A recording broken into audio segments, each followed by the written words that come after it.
So he mastered the Western philosophy. He apprend Western philosophy at that time, right? And where he questioned the orthodox beliefs of Hinduism also. And it happened that in his life, he met Sri Ramakrishna Paramhamsa. He became the disciple of Sri Ramakrishna Paramhamsa. Okay. So Narendra was fired by the ideals of renunciation. You know, puisqu'il déjà already had excelled in his studies, ça crée un impact sur nos pensées, right? Donc, he was already influenced by that renunciation. Then, of course, he met his guru, he learned from his guru and all. After Ramakrishna died, Sesu Guru Ramakrishna died, Narendra took the vows of a monk. He did not marry. He took the vow of a monk, and then he became Swami Vivekananda. Then throughout his life, throughout his learning, he met many people. He met a role model whose name was Keshav Chandra Sen. Okay, at that time, he was a leader of Brahmo Samaj. Okay. And like that, he grew. Sabutlaina Kotlin Zwen Ramakrishna. Okay. 1884, Vivekananda completed his bachelor degree at Scottish Church College. And then he studied law. It means he was very intelligent parce qu'il apprend so much, right? And then his father died, and Keshav Chandra Sen also died, the one from the Brahmo Samaj. And then his family started facing many problems and all. Then when his guru died, he became a sannyasi. And à partir de là, la vie as a sannyasi start. Maintenant, he wandered for 2 years. Et sannyasi, ce travail, c'est to wander. Premier travail, c'est to wander. He wandered throughout in India to see about India, to see about the people of India. And what he saw was just poverty in India at that time. Probably it's another rule of British also. Okay. And the problem of caste system, how lowly people of society, they were ill-treated. They were not treated well. Et plus grand problème, c'était poverty in India. This is what he said, what he saw for those 2 years he traveled. Poverty, suffering.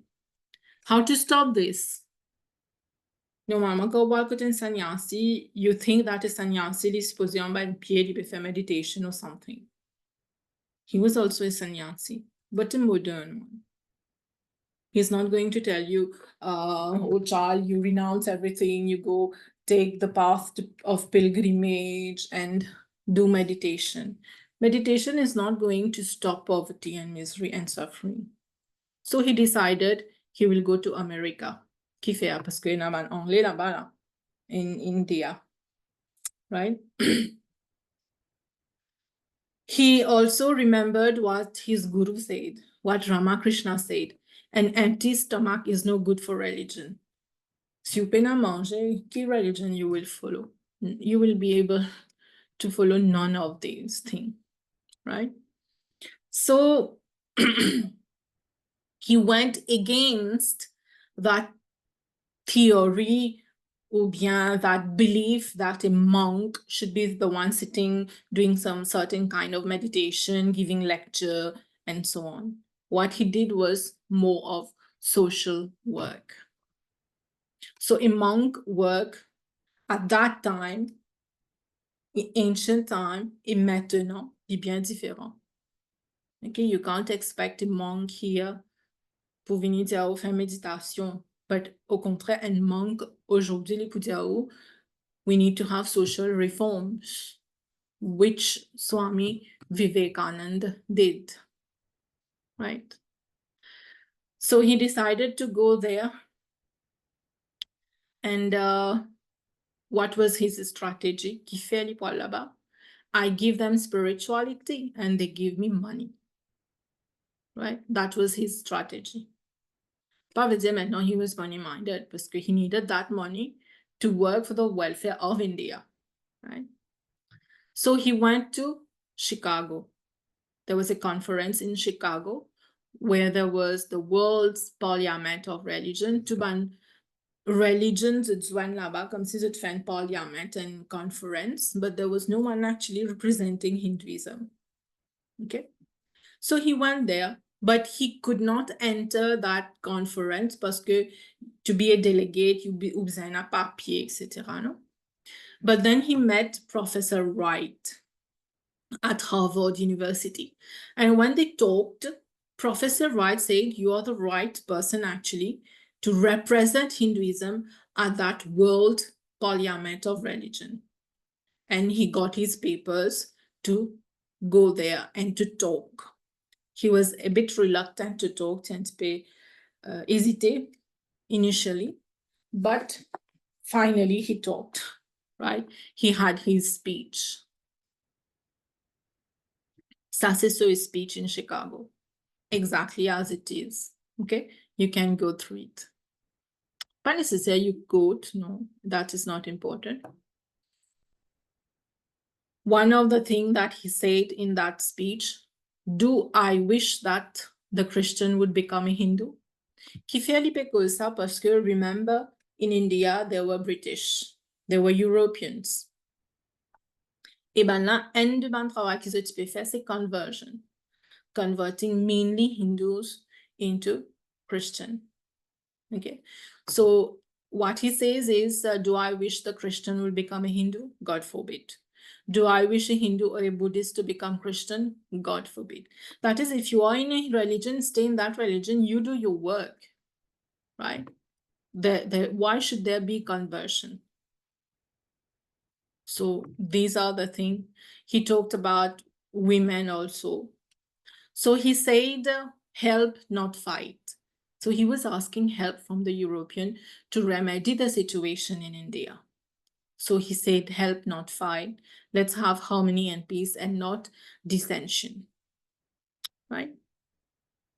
So then he became the India's spiritual ambassador. He was the first one there.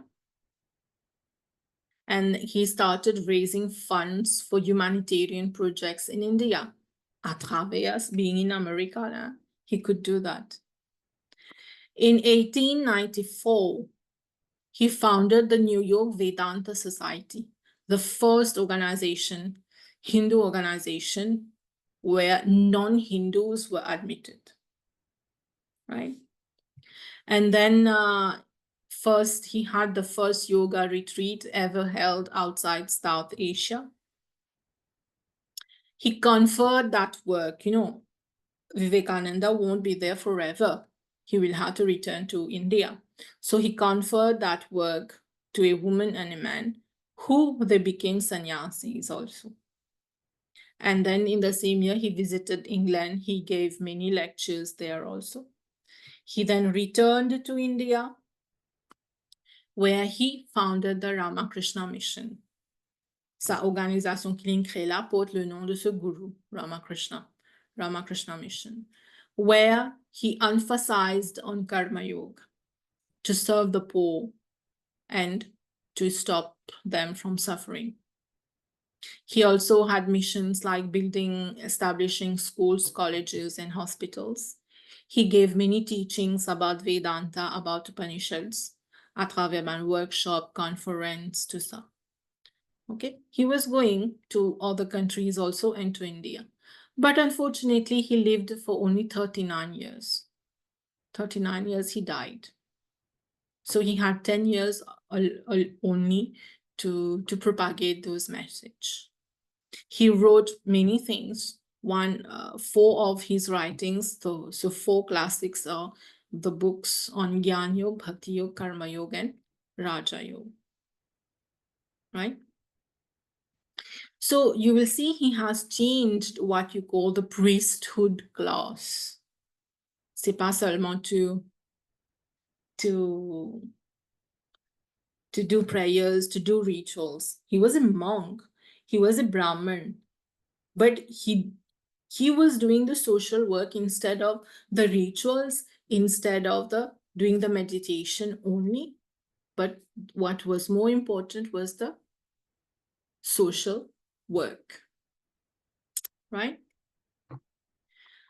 Well, we have lots of things to say about it.